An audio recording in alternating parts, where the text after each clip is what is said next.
मैं पहले उन अन्नदाताओं को, उन किसानों को भगवान की उपाधि देता हूं और मैं बहुत बहुत सलूट करता हूं, धन्यवाद करता हूं कि ये सभी किसान एक देश की रीढ़ है, भारत की रीढ़ किसान है। मोदी थोड़ा है, ये तो एक नंबर के पाखंडी है। और मोदी जी और भारतीय जनता पार्टी किसी हालत में संविधान को नहीं मानती। संविधान ये आदेश देता है कि शासक अगर आपकी बात को नहीं सुनता है तो आप अपने हक और अधिकार के लिए प्रोटेस्ट कर सकते, आंदोलन कर सकते हैं। ये संवैधानिक अधिकार है। और ये ताकत जो उनको मिली है, ये ताकत इसलिए मिली है, इसी समाज के कुछ दल्ले भड़ुए दलाल धोखे से जीत करके चले गए और वो सब जाकर के उसको सपोर्ट कर रहे हैं। आज हमारे चैनल पर लोगों को जागरूकता की ओर ले जाने वाले आदरणीय श्रीमान राजकुमार यादव जी आए हुए हैं। सर, हमारे चैनल पर आपका हार्दिक अभिनंदन है। नमस्कार सर। जय भीम, नमो बुद्धाय, बहुत बहुत साधुवाद। सर, आज देश के किसान भारी संख्या में दिल्ली पहुंच रहे हैं और मोदी जी का घेराव करने वाले हैं। क्या वो लोग अपने कार्य में सफलता पाएंगे? ऐसा बाबू, ये जो है जी, संविधान की ताकत है। जी, ये देश किसी के बाप का नहीं है। जी, ये देश जो है हर उस व्यक्ति का है जी, जो भारत का नागरिक है, जो भारत में निवास करता है। जी, और रहा सवाल किसानों का, वो तो बेचारे अन्नदाता हैं, जी, हर आंदोलन करते हैं और आंदोलन करके खेती किसानी को बचाते हैं, इस देश की लोकतंत्र की हिफाजत करते हैं, इस देश के संविधान की हिफाजत करते हैं। वो किसान जो पंजाब से, राजस्थान से, हरियाणा से आए हैं, अभी आ रहे हैं, मैं पहले उन अन्नदाताओं को, उन किसानों को भगवान की उपाधि देता हूं और मैं बहुत बहुत सलूट करता हूं, धन्यवाद करता हूं कि ये सभी किसान एक देश की रीढ़ है, भारत की रीढ़ किसान है। मोदी थोड़ा है, जी, ये तो एक नंबर के पाखंडी है। जी, किसान आज जो बॉर्डर पर ये फोर्स लगा रहे हैं, बॉर्डर पर दीवार खड़ी कर रहे हैं, दीवार और फोर्स कुछ नहीं कर पाती, लेकिन जितने ये आंदोलन करने वाले लोग हैं, ईवीएम पर, बेरोजगारी पर, ये लोग संविधान को मानने वाले हैं। ये लोग बाबा साहब अम्बेडकर के अनुयायी हैं। और मोदी जी और भारतीय जनता पार्टी किसी हालत में संविधान को नहीं मानती। ये हर समय संविधान के विरोध में काम करते हैं। ये लोग संविधान विरोधी हैं। ये लोकतंत्र चाहते नहीं कि भारत में बचे। और इस देश का जो बहुजन समाज का 85 मूल निवासी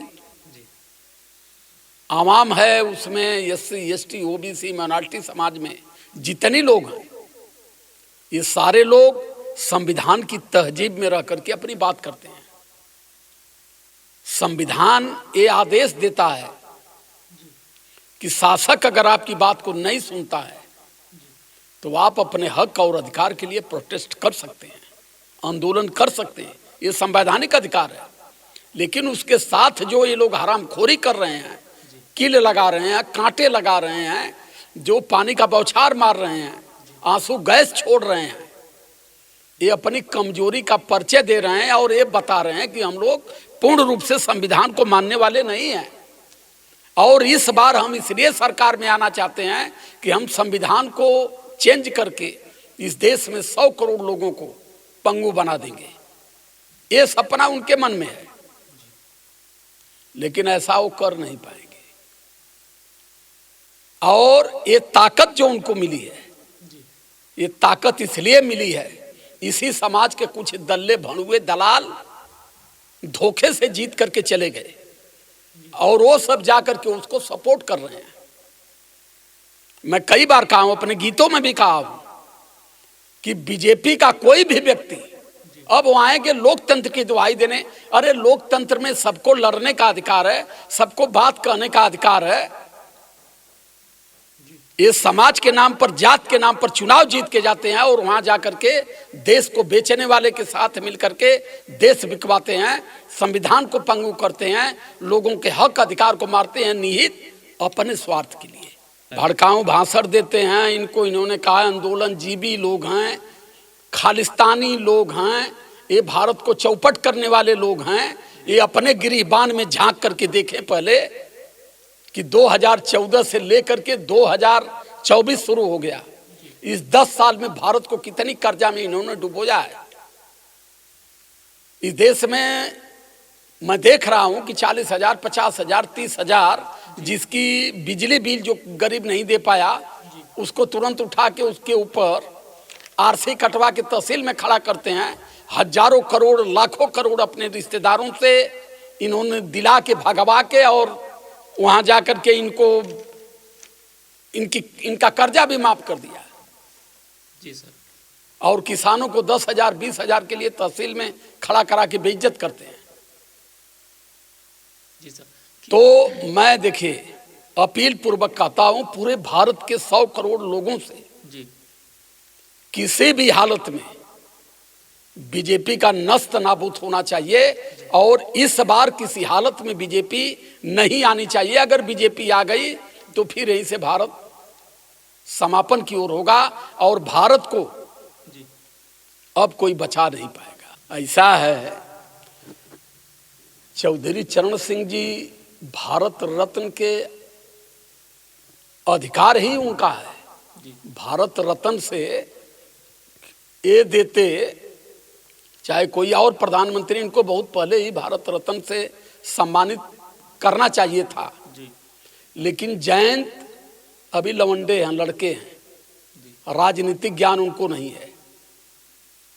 चौधरी चरण सिंह की जो मर्यादा थी, चौधरी चरण सिंह की जो गरिमा थी, जी चौधरी चरण सिंह अपने मरने से पहले उन्होंने लिखा अपने लेख में कि मेरी निजी स्वामित्व संपत्ति का मालिक मेरा बेटा अजीत है, जी लेकिन जो मेरी राजनीतिक विरासत है, जी इस राजनीतिक विरासत का मालिक सिर्फ मुलायम सिंह यादव ही हो सकते हैं। क्योंकि जो मेरी लड़ाई समाज हित में, किसानों के हित में, देश हित में, लोकतंत्र के हित में जो लड़ाई मेरी है, इस लड़ाई का हिफाजत अगर कोई कर सकता है तो श्री मुलायम सिंह यादव कर सकते हैं। चौधरी चरण सिंह जी ने ये लिखा है, यही गति जयंत के बाप की भी थी। किसी अर्थ का नहीं हुए, किसी मतलब का नेता नहीं हो पाए। इन्होंने पूरे जाट समाज को बर्बाद करके और बदनाम करके रख दिया। जयंत को पता नहीं है कि बीजेपी क्या कर रही है। वो तो पहले अब जयंत के दिमाग में बना है कि फर्जी वोट से बीजेपी में रह करके जीता जा सकता है। अब वो फर्जी वोट लेकर के ईवीएम के बल पर वहां जीत करके भारत सरकार में मिनिस्टर बनने की तैयारी में है। लेकिन इसीलिए हम कहें कि अभी वो लड़के हैं, इतना बड़ा दिमाग उनके पास नहीं है, हमसे बड़ा अनुभव जयंत के पास नहीं है। हम देश के हर चीज को, हर कण कण को समझते हैं। नेता समाज के लिए, देश के लिए जीता है। नेता जो व्यक्तिगत सम्मान के लिए जीता है, व्यक्तिगत धन संपदा के लिए जीता, वो नेता नहीं है, वो दलाल है, वो बिजनेसमैन है। जयंत की यही गति है, नीतीश की यही गति है। जितने लोग भाग भाग के बीजेपी में जा रहे हैं, इसलिए जा रहे हैं कि बीजेपी में अगर रहेंगे, क्योंकि बीजेपी को वोट की जरूरत है नहीं, पूरा देश उनके खिलाफ है। वो ईवीएम वो हटाएंगे नहीं। ईवीएम से हम भी जीतेंगे, हमारे लोग भी जीतेंगे, हम फिर पद पर रहेंगे, चाहे देश का आवाम चूल्हे भाड़ में चला जाए। मैं इसीलिए बार बार पूरे आवाम से कहता हूं कि बीजेपी से सटने वाले जितने भी नेता हैं, दूध में मक्खी की तरह उनको निकाल के झटक देना।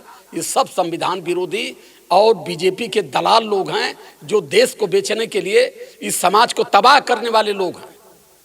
वो केवल यहां से जीत करके बहाने से जाते हैं कि हम जाएंगे तो आपकी आवाज बनेंगे।